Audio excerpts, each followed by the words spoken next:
Babiyahe na naman po ang ating mahal na Pangulo, mga kapolitika. Well, dalawang beses lang naman itong pumunta ng Australia. The other day ay pumunta ito ng Australia para sa isang mutual defense treaty para pag-usapan yung mga sigalot dyan sa West Philippine Sea.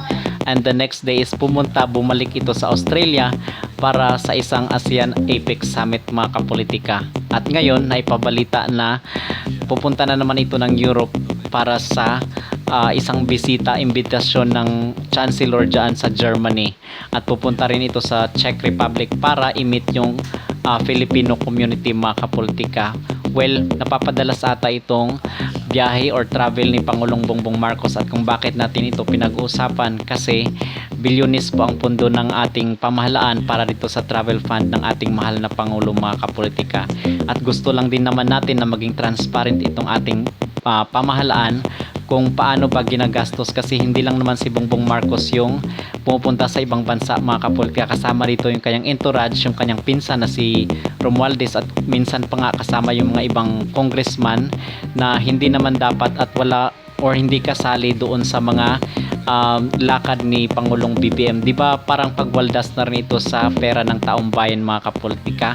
Well, hindi tayo critics dito, mga kapolitika. Gusto lang naman natin is maging transparent, kasi buwis po ng taong bayan ang nakasalalay dito, at pinaghihirapan ito ng milyon-milyong Pilipino, at hindi naman natin gusto na mawala lang bigla yung ating pondo dahil dito sa mga useless na mga travel ng ating mahal na Pangulo, mga kapolitika. Ang tanong dito is, meron ba na ibabalik na mga foreign investments itong travel ni Pangulong Bongbong Marcos, or meron ba talaga silang pinaghahandaan na mas malaki pa?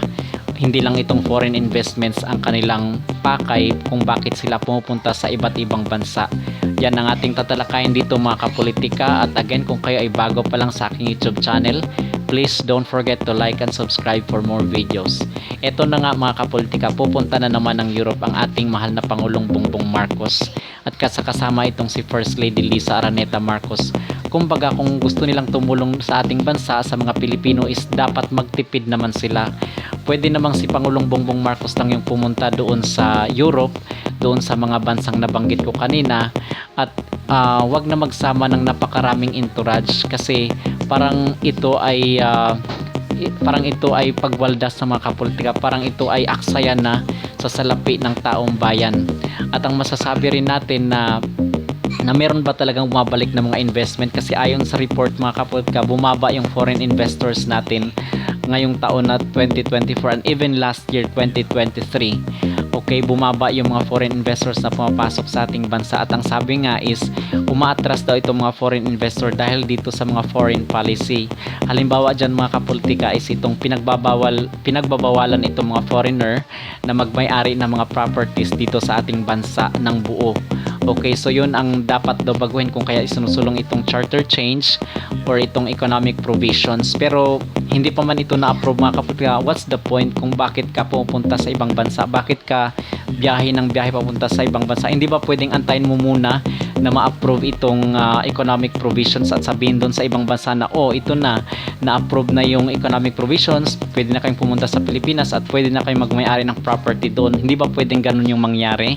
Well, mga kapolitika, isa rin sa point natin dito is itong corruption dito sa ating bansa, kasi merong interview itong si Senator Cynthia Villar, at ang sabi niya is isa sa mga reason kung bakit umaayaw itong mga foreign investors is dahil sa corruption dito sa Pilipinas at yung mabagal na pagproseso ng mga papiles, mga politika. Merong point itong si Cynthia Villar, kasi kung ako ay isang matinong investor, ako ay mamuhunan sa isang bansa, hindi ako mamuhunan, mga kapolitika, sa isang bansang corrupt at hindi maayos yung pamamalakad ng gobyerno. So yun ang unang-una rin, isa sa mga factors kung bakit umaayaw itong mga foreign investors. Siguro ang may papayo natin kay Pangulong Bongbong Marcos, mga kapolitika, is umuwi muna siya sa Pilipinas at ayusin yung mga internal issues dito sa ating bansa. Kung meron man siyang kamay na bakal, meron man siyang authority na ayusin muna itong korupsyon sa ating bansa. Hindi naman ito biglaan, mga kapolitika, but it's a gradual process na kumbaga ayusin mo na yung mga internal issues dito sa loob ng ating bansa bago natin maipagmalaki yung ating bansa doon sa mga foreign investors, kasi yan is magbibigayan sila ng mga hopes and promises mga kapolitika in front of our president, but all the while pagtalikod niyan is of course re-research yan, meron niyang mga studies na gagawin mga kapolitika sa location ng kanilang investments.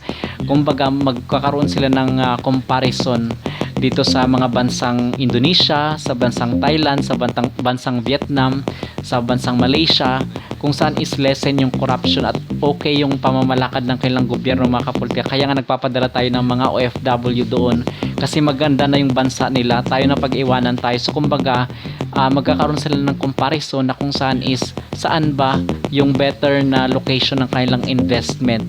Okay, so bakit natin ito pinag-uusapan mga kapolitika? Kasi ito yung root cause talaga kung bakit hindi natutuloy-tuloy itong mga foreigner na mamuhunan dito sa ating bansa dahil dito sa corruption.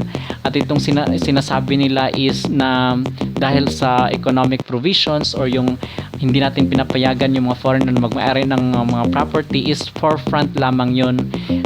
Reason out lamang nila yun mga kapolitika para baguhin yung konstitusyon natin. Okay? So kumbaga sana naman itong si PBBM is mag-isip-isip din kasi nasasayang lamang yung ating pera mga kapolitika dito sa mga biyahe niya na kung saan is meron siyang maraming mga kasama. Okay, imbes na magtipid dahil nga nasa krisis yung ating bansa is marami pa siyang sinasama na kung saan is dagdag lang sa gastos mga kapolitika. Okay, so yun lamang ating masasabi mga kapolitika. Again, kung kayo ay bago pa lang sa ating YouTube channel, please don't forget to like and subscribe for more videos. At kung kayo ay mahilig sa isyu ng lipunan, isyu ng ating bansa, ay tama po ang channel na inyong pinapanood. God bless mga kapolitika.